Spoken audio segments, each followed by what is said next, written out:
बिस्मिल्लाहिर्रहमानिर्रहीम। अस्सलाम वालेकुम नाज़रीन, मैं डॉक्टर ग़ज़ाला इदनान और मैं आप लोगों के साथ अपने चैनल डीजीए से मुखातब हूँ। मैं अपने चैनल पर अपने तमाम नाज़रीन को खुशामदीद कहती हूँ और उम्मीद करती हूँ कि आप सब खैरियत से होंगे इंशाअल्लाह। आज मैं आपके साथ प्रेगनेंसी के दौरान हामला का जो ब्लड प्रेशर ज़्यादा हो जाता है इसके ऊपर बात करूँगी। प्रेगनेंसी के दौरान बहुत सी ख़वातीन जो ऐसी होती हैं जिनका ब्लड प्रेशर ज़्यादा हो जाता है, जबकि बहुत कम ऐसी पाई जाती हैं जिनका ब्लड प्रेशर लो होता है।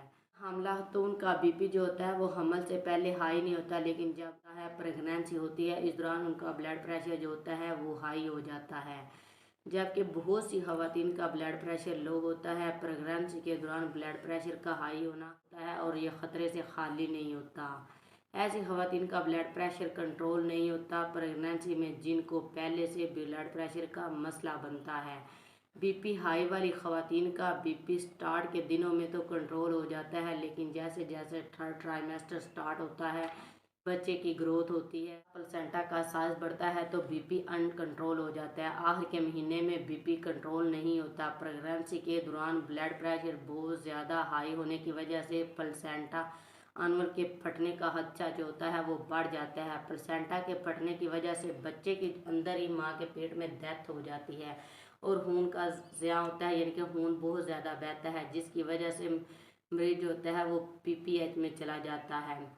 हमल के दौरान ब्लड प्रेशर हाई होता है तो इससे औरत के दिल और गुर्दों पर भी असर होता है। जिस औरत का ब्लड प्रेशर अनकंट्रोल होता है तो इसके दिमाग में मौजूद छोटी छोटी नालियाँ जो होती हैं इनके फटने का खदशा बढ़ जाता है। जब ये नालियाँ फट जाती हैं तो औरत के जिस्म पर जो होती है वो स्वेलिंग होती है। स्वेलिंग होने की वजह से दौरे झटके लगते हैं। मेडिकल में ऐसी सूरत हाल को क्लैम्सिया कहते हैं और ये ख़तरनाक होती है। जब ब्लड प्रेशर हमल में बहुत ज़्यादा होता है, जिगर के एंजाइम जो होते हैं वो ज़्यादा होना शुरू हो जाते हैं और गुर्दों से प्रोटीन जो होती है वो वेस्ट होती है, यानी कि खारिज हो जाती है, जिससे बॉडी में मौजूद पानी जो होता है वो जमा होता है। इससे हमला औरत का जिगर भी मुतासर होता है और पूरे जिस्म पर स्वेलिंग होती है और ये स्वेलिंग ज़्यादातर पाँव पर होती है, बाकी जिस्म पर भी होती है लेकिन ज़्यादा पाँव पर होती है।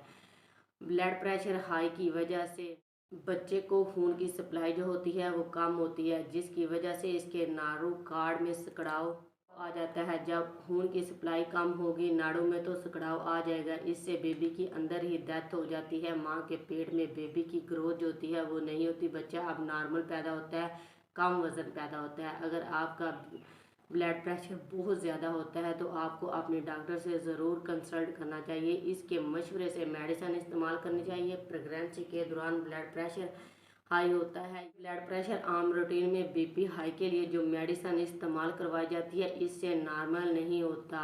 इसके लिए दूसरी मेडिसिन इस्तेमाल करनी चाहिए। हम उनको पतला करने वाली मेडिसिन लोप्रन, डिस्प्रिन वगैरह ये आपको ज़रूर खानी चाहिए। इसके अलावा एल-मेथाइल डोपा प्रेगनेंसी में बीपी हाई के लिए इस्तेमाल करवाई जाती है, जिससे मरीज़ों का बीपी जो होता है वो हाई नहीं होता। दौरे झटके जब लगते हैं तो इन सूरत में मरीज़ को मैग्नीशियम सल्फेट के इंजेक्शन दोनों बटक्स पर लगाए जाते हैं, IM। इससे औरत की जान को भी ख़तरा होता है ब्लड प्रेशर ज़्यादा होने की वजह से। अगर आपका बीपी बहुत हाई होता है तो आप अपने डॉक्टर के पास जाएं और इसको कंट्रोल करें। अपने सारे टेस्ट करवाएं, अल्ट्रासाउंड डेवलपर भी ज़रूर करवाएं ताकि पता चल सके बच्चे की नाड़ों में सिकुड़ाव तो नहीं। लिहाजा आपको अपने डॉक्टर से ज़रूर कंसल्ट करना चाहिए। घर बैठ कर इलाज हरगिज़ ना करें, आपको बच्चे की जान का ख़तरा भी हो सकता है। उम्मीद करती हूँ कि ड्यूरिंग प्रेगनेंसी बीपी हाई हो जाने पर मेरी वीडियो आपको ज़रूर पसंद आई होगी। अगर आपको मेरी ये वीडियो पसंद आई है तो मेरे फेसबुक पे यूट्यूब चैनल डीजीए को लाइक और सब्सक्राइब करें। मज़ीद अपने सब दोस्तों के साथ शेयर करें। शुक्रिया।